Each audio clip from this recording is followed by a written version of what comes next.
नमस्कार दोस्तों, क्राइम तक के यूट्यूब कहानी में आप सबका स्वागत है। मैं हूं सुप्रतिम बैनर्जी और मुझे इस बात का एहसास है कि मैं जो है लंबे गैप के बाद हाजिर हो रहा हूं, तो कोई एक्सक्यूज़ नहीं, कोई इधर उधर की बातें नहीं, सीधे मुद्दे की बात करेंगे।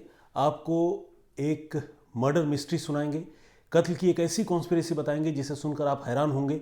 दो वजहों से, एक तो ये कि कोई इंसान इतना शातिर और इतना खौफनाक साजिश कैसे रच सकता है, और दूसरा ये कि कोई इंसान ऐसी अजीबोगरीब वजह से किसी का कत्ल कैसे कर सकता है। तो कुल मिलाकर आज मैं जो वाकया, जो कहानी आप सबको सुनाने वाला हूं, उसमें ये दोनों एलिमेंट है। तो आइए और ज़्यादा वक्त ज़ाया ना करते हुए सीधे मुद्दे की बात करते हैं। ये घटना दिल्ली की है और पूरी घटना बताने से पहले मैं आपको उसके किरदारों से मिला देता हूँ, उसके कैरेक्टर्स बता देता हूँ। एक आदमी है जिसका नाम है वरुण अरोड़ा और उसकी बीवी है जिसका नाम है दिव्या दिव्या अरोड़ा। और वरुण जो है वो दिल्ली के जीके यानी ग्रेटर कैलाश इलाके में रहता है, और दिव्या और उसके घर वाले वो दिल्ली के ही इंद्रपुरी इलाके में रहते हैं। तो इन दोनों की आज से करीब 12 साल पहले शादी हुई थी, वरुण और दिव्या की।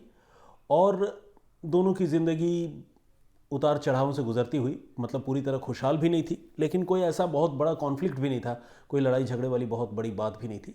दोनों की ज़िंदगी ठीक ठाक चल रही थी।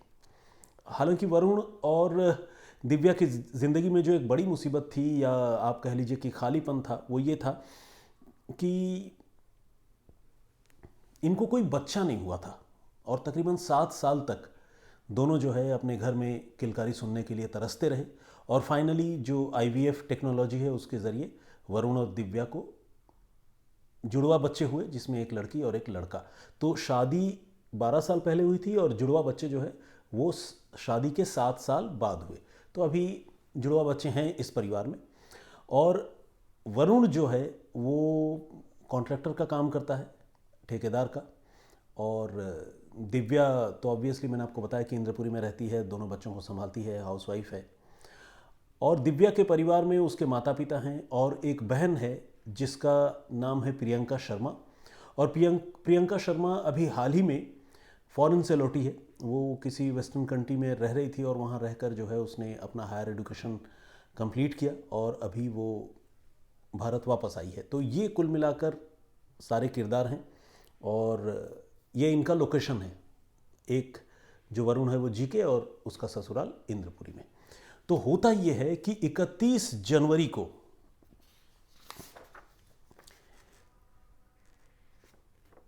बिल्कुल 31 जनवरी को वरुण जो है वो दोपहर 3 बजे अपने ससुराल इंद्रपुरी पहुंचता है और अपने साथ एक बड़ा सा टिफ़िन बॉक्स लेकर आता है और ससुराल वालों को कहता है कि इट्स अ सरप्राइज़, मैं आप लोगों के लिए फ़िश करी बना कर ले आया हूँ और मैं बहुत लजीज फ़िश करी बनाता हूँ और मैं चाहता हूँ कि आज खुद मैं अपने हाथों की बनाई फ़िश करी आप सबको खिलाऊँ। तो दोपहर 3 बजे तक आमतौर पर आप समझ ही सकते हैं कि ज़्यादातर लोग लंच कर ही लेते हैं, खासकर जो घर में हैं वो तो कर ही लेते हैं। काम के सिलसिले में कहीं बाहर गए हैं तो बात अलग है। तो घर वालों ने बहुत ज़्यादा उस फ़िश करी को खाने में इंटरेस्ट नहीं दिखाया। थोड़ा दामाद का मन रखने के लिए किसी ने कहा कि अच्छा चलो थोड़ा हम चख लेंगे, थोड़ा खा लेंगे, लेकिन वो बड़ा इंसिस्ट करने वाले मूड में थे वरुण जो है। और उस वरुण ने सिर्फ इंसिस्ट ही नहीं किया बल्कि एक तरह से प्यार मनुहार के रास्ते फोर्सफुली समझ लीजिए, उसने अपने ससुर जिनका नाम देवेंद्र शर्मा है उनको फ़िश करी खिलाई। साथ में अपनी सास जिनका नाम अनीता शर्मा है उनको भी फ़िश करी खिलाई। जो पत्नी है दिव्या उसको भी फ़िश करी खिलाई। प्रियंका उस समय घर में नहीं थी जब वरुण घर आया था फ़िश करी लेकर। उस समय जो उसकी सिस्टर इन लॉ है साली, वो घर में नहीं थी। तो प्रियंका जब घर से घर वापस आई, कहीं बाहर गई थी, तो उसको भी फ़िश करी खिलाई। और उसको फ़िश करी खिलाने के लिए वरुण अपने ससुराल में बाकायदा देर तक बैठा रहा, तकरीबन 1 घंटे तकरीबन बैठा रहा होगा।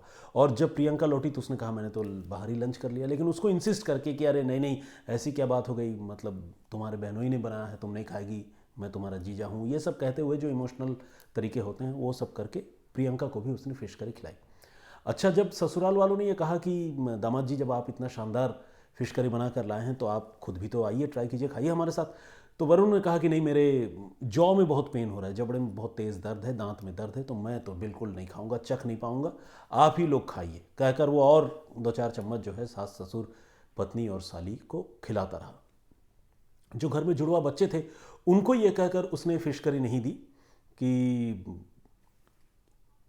इन्होंने दूध पिया है या दूध पीते हैं तो फिश करी इनके लिए अभी ठीक नहीं है, रहने दीजिए, बाद में खा लेंगे।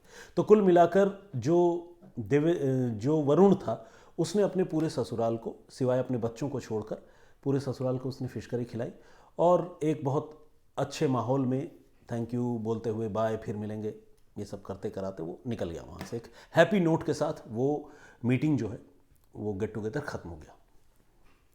अब इसके कुछ रोज़ गुजरे और अचानक जो सिस्टर इन लॉ है वरुण की, प्रियंका शर्मा, उसकी तबीयत बिगड़ी सबसे पहले। और जब तबीयत बिगड़ी तो प्रियंका शर्मा को हॉस्पिटलाइज कराया गया, अस्पताल में भर्ती कराया गया। और अस्पताल में भर्ती कराने के कुछ ही दिन बाद 15 फरवरी को, 31 जनवरी को वो लंच हुई थी, लंच पार्टी, फिश पार्टी, और 15 फरवरी को प्रियंका शर्मा की रहस्यमयी हालत में मौत हो गई। मतलब ऐसी क्या बीमारी हुई कि प्रियंका की मौत हो गई, ये समझ में नहीं आया, लोगों को भी, फैमिली को भी समझ में नहीं आया। लेकिन ऑब्वियसली कोई साजिश या कोई फाउल प्ले जैसी बात घर वालों को नहीं लगी, क्योंकि कोई ओवरनाइट तो उसकी जान गई नहीं, 15 दिन बाद गई, बीमार हुई, कुछ बीमारी के सिम्टम्स दिखे और फिर उसकी मौत हो गई। तो घर वालों ने इसको, जिसे कहते हैं ना कि ऊपर वाले की मर्जी कह लीजिए, या होनी को यही, मतलब यही होना था, होनी को यही मंजूर था, इस तरह की बातों से अपने दिल को संभाला। लेकिन कुछ ही दिनों में जो प्रियंका की माँ है, यानी वरुण की सास, उसकी भी तबीयत बिगड़ी और महीने भर के अंदर 21 मार्च को अनीता शर्मा की भी मौत हो गई। जब अनीता बीमार हुई, प्रियंका की मौत से पहले या मौत के आसपास के ही दिनों में, और फिर देवेंद्र जो वरुण के ससुर हैं, उनमें भी कुछ, उनके भी शरीर में कुछ तकलीफ़ें हुई, कुछ ऐसे सिम्टम्स नज़र आए कि उनको भी बेचैनी होने लगी और उनके सिर के बाल झड़ गए। तो ये सब चीज़ें जब हुई तो ये जो शर्मा परिवार है, इन्होंने मेडिकल टेस्ट करवाने का फ़ैसला किया और प्रियंका शर्मा की मौत तो हो गई और उसको नॉर्मल डेथ घर वालों ने मान लिया था, लेकिन अनीता शर्मा और देवेंद्र शर्मा, इन सारे लोगों ने अपना ब्लड टेस्ट करवाया। और जब ब्लड टेस्ट करवाया, बल्कि अनीता शर्मा नहीं, अनीता शर्मा की तो मौत ही हो गई 21 मार्च को। जब अनीता शर्मा की मौत हो गई तो अनीता शर्मा की मौत से पहले शायद ब्लड का सैंपल लिया जा चुका था, वो ब्लड सैंपल भी टेस्ट हुआ और देवेंद्र शर्मा के भी ब्लड सैंपल की जांच की गई। और जब जांच हुई और डॉक्टरों ने जो बात कही, उसने जो है पूरे शर्मा परिवार को हिला दिया। डॉक्टरों ने कहा कि अनीता जी के खून में जो है वो थैलियम नाम का एक केमिकल, एक जहर पाया गया है। और देवेंद्र शर्मा को ये कहा गया कि आपके जो ये सारे बाल झड़ गए हैं, जो दूसरे आपके शरीर में जो तकलीफ़ें हो रही हैं, इसके पीछे भी ये थैलियम ही है और ये जहर आपके शरीर में भी पाया गया है। ये जो है एक बहुत ही अजीब बात थी, चौंकाने वाली बात थी। और इसी बीच मैं आपको बताऊं कि इस परिवार में 4 लोग थे जिनको वो फिश करी खिलाई गई थी। इसी बीच जो पत्नी है दिव्या शर्मा, उसकी भी हालत बिगड़ी और उसकी हालत ऐसी बिगड़ी कि वो कोमा में चली गई। उसका भी ब्लड सैंपल लिया गया और ब्लड सैंपल लेने के बाद उसकी भी जांच की गई और घर वाले, फैमिली के लोग, एक्सटेंडेड फैमिली वाले, वो सारे ये जानकर हैरान हो गए कि दिव्या के खून में भी वो थैलियम नाम की जहरीली चीज़ मिली है। अब ये कैसे हुआ? थैलियम पूरे शरीर में, पूरे परिवार के शरीर में कैसे आया? और अगर उस परिवार में जो 4 लोग हैं, 4 लोगों जो एडल्ट हैं, सभी के शरीर में थैलियम था, लेकिन उसी घर में रहने वाले 2 छोटे बच्चे जो ट्विन्स थे, उनको किसी तरह का कोई कॉम्प्लिकेशन नहीं था। तो ये सारी चीज़ें जो हैं वो ससुराल वालों को सोचने पर मजबूर कर रही थी और फाइनली वो इस बात पर, इस नतीजे पर पहुंचे कि इसके पीछे उनके दामाद वरुण अरोड़ा का ही हाथ हो सकता है। पुलिस में कंप्लेन की गई क्योंकि घर में 2 मौत हो चुकी थी, जो sister in law Priyanka Sharma, उसकी मौत हुई 15 फरवरी को, और अनीता शर्मा जो सास है उसकी मौत हुई 21 मार्च को। और प्रियंका की मौत के कुछ ही दिनों बाद जो है वो दिव्या जो पत्नी है वरुण की, वो भी बीमार हुई और कोमा में चली गई। देवेंद्र शर्मा हालांकि लकी रहे कि उनके शरीर में भी प्रॉब्लम्स ज़रूर हुए, लेकिन वो इतने सीवियर तरीके से, इतने ख़तरनाक तरीके से उन पर इस जहर का असर नहीं हुआ और वो बात करने की हालत में है। तो ये जो सारी चीज़ें थी उसने वरुण की तरफ इशारा किया, और जब पुलिस में दामाद के खिलाफ कंप्लेन दी गई तो पुलिस ने उसको पकड़ा, वरुण को। और जब वरुण से पूछताछ की तो किसी भी दूसरे क्रिमिनल की तरह उसने भी पुलिस को पहले घुमाने की कोशिश की, लेकिन बाद में उसने अपना जुर्म कबूला। और आपको जानकर हैरानी होगी कि उसको अपने पकड़े जाने का अंदेशा हो गया था, और इसीलिए उसने थोड़ा थैलियम खुद भी पानी में घोल कर पी लिया कि कल को अगर मैं पकड़ा जाऊं तो मैं कोई एक झूठी कहानी बता सकूं कि ये तो धोखे से हो गया, देखिए मैंने भी खा लिया है या मैंने भी पी लिया है, कुछ बात वो कहता। लेकिन जब पुलिस ने उसको पकड़ा तो उसकी तबीयत इतनी ज़्यादा ख़राब नहीं हुई थी, क्योंकि उसको जान का डर भी था। तो थैलियम जो है उसने बहुत लेस क्वांटिटी में लिया था। तो फिलहाल पुलिस ने उसको पकड़ा ज़रूर है, उसको मेडिकल ऑब्जर्वेशन में भी रखा है। तो इस तरह एक दामाद जिसने बेहद शातिर साजिश रची और रचकर उसने आधे से ज़्यादा ससुराल वालों की जान ले ली, और बीवी जो है वो मृत्युशैया पर है, और ससुर जो है वो अभी बीमार हैं, वो भी अपनी ज़िंदगी के नए हालात से जूझ रहे हैं। ये तो है दामाद की कहानी, और दामाद पकड़ा भी गया है। अब दो बातें हैं, एक तो ये कि आखिर थैलियम जैसा चीज़, इसका इस्तेमाल करने का आइडिया उससे कहाँ से आया। तो इसके पीछे जो बात इसने बताई वरुण ने, वो ये कि उसने एक किताब पढ़ी थी सद्दाम हुसैन जो इराक का तानाशाह था उसके बारे में, और उसने सद्दाम हुसैन के बारे में ये पढ़ा, ये उसे पता चला कि सद्दाम हुसैन अपने दुश्मनों को जो है वो थैलियम के जहर से मारता है। और थैलियम से इसलिए मारता है क्योंकि थैलियम जो है वो इंस्टेंट रिएक्ट नहीं करता, पहली बात। और दूसरा ये कि थैलियम एक ऐसा केमिकल है जो रंगहीन होता है, मतलब कोई कलर नहीं होता, गंधहीन होता है, इसमें कोई स्मेल नहीं आती, और इसके साथ साथ किसी भी चीज़ में अगर उसको मिला दिया जाए तो वो कंप्लीटली घुल जाता है, डिसॉल्व हो जाता है। तो इसीलिए ये एक ऐसा जहर है जिसको आइडेंटिफाई नहीं किया जा सकता। और दूसरी बात ये कि ये तुरंत अपना असर नहीं करता, बल्कि धीरे धीरे किसी भी इंसान या जानवर को अगर ये चीज़ दिया जाए तो उस पर धीरे धीरे असर करता है। तो वरुण को जब इस थैलियम के इन खूबियों के बारे में पता चला तो उसने सद्दाम हुसैन की वो किताब पढ़ने के बाद यूट्यूब पर भी काफ़ी रिसर्च किया, और फाइनली उसने तय किया कि वो अपने ससुराल वालों को स्लो पॉइजनिंग से, थैलियम के पॉइजन से उनकी जान लेगा, ताकि वो खुद भी बचा रहे और ससुराल वालों से उसकी जो दुश्मनी है उसका हिसाब किताब भी पूरा हो। इसीलिए उसने किताबें पढ़ी, यूट्यूब के वीडियो सर्च किए, सर्फ किए, देखे, और फाइनली थैलियम का जहर मिलाकर फिश करी बनाकर उसने ससुराल वालों को खिला दिया। अब सवाल यह है कि ससुराल वालों से इतनी क्या दुश्मनी थी कि उसने ऐसी गिरी हुई हरकत की। और अगर वाकई इतनी भयानक दुश्मनी थी तो ससुराल वाले उसका ये मनोहार मान कैसे गए कि फिश करी खा लेते उसके हाथों की बनी हुई। तो कहने का मतलब यह है कि दुश्मनी इतनी ज़्यादा भी नहीं थी जितनी इस वरुण अरोड़ा ने अपने दिल में पाल रखी थी। ससुराल वरुण का जब ये पकड़ा गया, उससे पुलिस ने पूछा कि मोटिव क्या है, तुमने क्यों ऐसा किया। तो उसने दो बातें बताई। एक तो बात उसने ये कही कि ससुराल वाले जो है मुझे बहुत ताना देते हैं, मुझे सरकास्टिक कमेंट्स करते हैं मेरे ऊपर, मुझे वेला कहते हैं, बेकार कहते हैं, निकम्मा कहते हैं। एक तो ये बात है जो चीज़ें मुझे बहुत अखरती हैं। और दूसरी जो उसने बात बताई वो कहानी बड़ी अजीब थी। उसने उस कहानी में एक पुनर्जन्म की थ्योरी है। पुनर्जन्म की थ्योरी ये है कि आपको तो मैंने बताया कि इनकी शादी जो है 12 साल पहले हुई थी, 7 साल तक कोई बच्चा नहीं हुआ, फिर इनको ट्विन हुए। लेकिन उसके बाद आज से करीब 1 साल पहले जो वरुण की बीवी है दिव्या, वो प्रेग्नेंट हुई थी, और इत्तेफाक से जब दिव्या प्रेग्नेंट थी उसी समय वरुण के पिताजी का स्वर्गवास हो गया, उनकी मौत हो गई।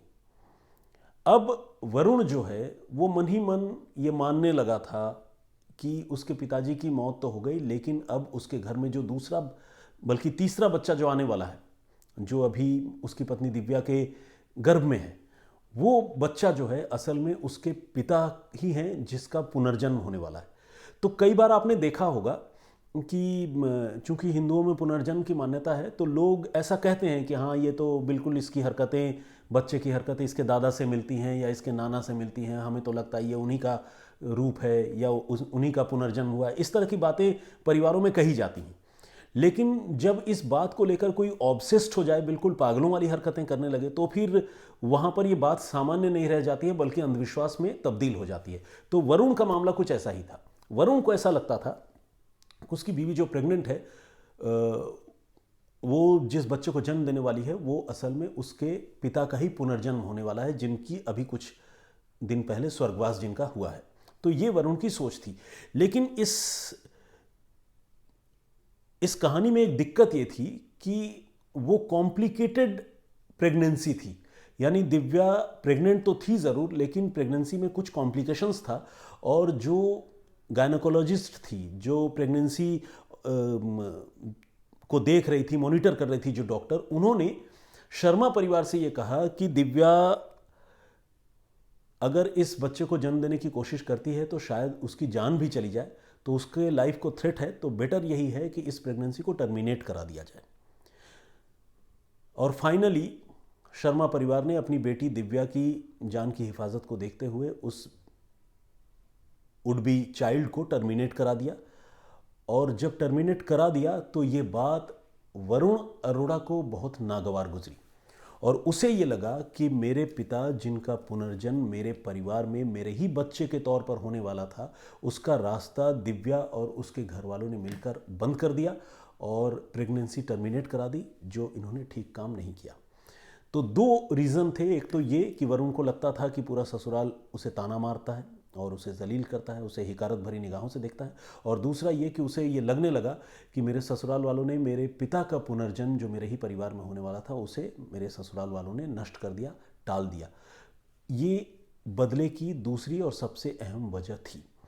और 1 साल तक ये वरुण जो है अपने ससुराल वालों से जलता कुड़ता रहा और उन्हें मारने की साजिश रचता रहा। इस वरुण के साथ जो है तनातनी रहती थी। इतनी ज़्यादा तनातनी नहीं थी कि बिल्कुल ही मरने मारने वाली बात हो। और यही वजह है कि जब वरुण जो है वो फिश करी लेकर 31 जनवरी को दोपहर 3 बजे अपने ससुराल पहुंचा तो ससुराल वालों को थोड़ी हैरानी ज़रूर हुई, लेकिन अपने दामाद के इस नए और अच्छे रूप को उन्होंने स्वीकार किया और कहा कि ठीक है, दामाद जी लेकर आए तो खा लेते हैं। सारे ससुराल वालों ने वो फिश करी खाई। लेकिन फाइनली वो फिश करी जो है, जैसा कि मैंने आपको बताया कि थैलियम मिली हुई फिश करी थी, जिसकी वजह से ससुराल तकरीबन तबाह हो गया। अब वरुण पकड़ा गया है, पूरी साजिश का खुलासा हो चुका है, थैलियम की शीशी जब्त हो चुकी है और सद्दाम हुसैन पर लिखी गई वो किताब, यूट्यूब पर उसने जो भी सर्च किया, गूगल पर जो सर्च किया, वो सारी चीज़ें पुलिस जो है वो रिट्रीव कर चुकी है। तो बहुत सारे एविडेंस पुलिस इकट्ठा कर चुकी है और पुलिस उस दुकान तक भी पहुंच चुकी है जहां से इसने थैलियम किसी बहाने से प्रोक्योर किया था, हासिल किया था। पुलिस के पास अभी बहुत सारे एविडेंस हैं और वरुण अरोड़ा को फाइनली पुलिस ने गिरफ्तार कर लिया है। तो ये एक ऐसी कहानी है जिसमें एक शख्स पुनर्जन्म पर इतना ज़्यादा विश्वास करने लगा कि अपने पिता का पुनर्जन्म किसी भी वजह से टलने की जो बात है, उस सदमे को या उस झटके को उसने वो बर्दाश्त नहीं कर सका और उसने खुंदक में आकर अपने पूरे ससुराल की हत्या की योजना बनाई और बहुत ही शातिराना तरीके से स्लो पॉइजन देकर अपने ससुराल वालों की जान लेने की कोशिश की। 2 लोगों की मौत हो गई, बीवी कोमा में है और ससुर जो है वो अकेले हैं और बीमार हैं। तो ये इस पूरी कहानी का अंजाम है। लेकिन गुनहगार जितना भी शातिर क्यों ना हो पकड़ा जाता है और वरुण भी गिरफ्तार हो चुका है। तो फिलहाल ये कहानी यहीं तक। वाकई ये कहानी बहुत अजीब थी और मैं बहुत दिनों से आप सबसे मुखातिब नहीं हुआ था, हाजिर नहीं हो पाया था, तो मुझे लगा कि ये एक अच्छा बहाना है कि इस अजीब और चौंकाने वाली कहानी के साथ आप सबसे मिलूं। तो प्लीज़ इस वीडियो को ऑफ कोर्स मैं रिक्वेस्ट करता हूं कि आप लोग देखिए, ज़रूर अंत तक देखिए। और मैं अब फिर से, हालांकि जब कोई हैबिचुअल डिफ़ॉल्टर होता है तो उसकी बातों पर शायद उतना ज़्यादा यकीन नहीं कर पाते हैं लोग, तो मेरी हालत तकरीबन वैसी ही हो गई है कि मैं आपको कहूँ कि मैं रेगुलर आऊँगा तो अभी आप नहीं मानेंगे। तो मैं रेगुलर आऊँगा ऐसा मैं कह भी नहीं रहा हूँ, लेकिन मैं ये ज़रूर कह रहा हूँ कि मैं जो है फिर से इस सिलसिले की शुरुआत करने की कोशिश करूँगा जो बीच में फिर कुछ दिनों के लिए टूट गया था या ब्लॉक हो गया था। फ़िलहाल मुझे इजाज़त दीजिए और बहुत खुश रहिए, बहुत सुरक्षित रहिए। जय हिंद, जय भारत।